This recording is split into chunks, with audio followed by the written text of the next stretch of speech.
कल्याणमध्ये 2 अल्पवयीन तरुणांमुळे मोठा राडा उसळल्याची घटना समोर आली आहे.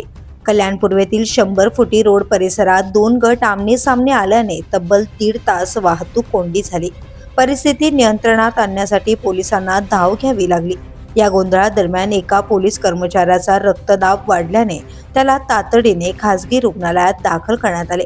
मिळालेल्या माहितीनुसार एक महिला तिच्या नातेवाईकांसोबत दुचाकीवरून जात असताना पाठीमागून आलेल्या 2 दुचाकीस्वारांशी वाद झाला.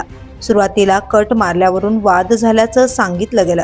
त्यानंतर या दोन्ही अल्पवयीन मुलांनी संबंधित महिलेची छेडछाड केल्याचा आरोप करण्यात आला. या घटनेनंतर महिलेने आपल्या समर्थकांना बोलावून घेतले, तर दुसऱ्या बाजूने अल्पवयीन मुलांनीही काही जणांना घटनास्थळी बोलावले. यामुळे दोन्ही गट आमनेसामने जोरदार हाणामारी झाली.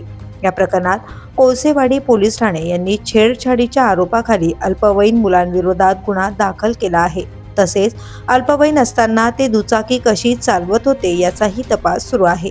दुसरीकडे मुलांना मारहाण करणाऱ्यांविरोधातही गुन्हा दाखल करण्याची प्रक्रिया सुरू असल्याची माहिती पोलिसांकडून मिळाली आहे. या संपूर्ण प्रकारामुळे परिसरात तणावाचे वातावरण निर्माण झाले असून वाहतूक व्यवस्था विस्कळीत झाली होती. पुढील तपास सुरू आहे. The police news bureau, Kalyan.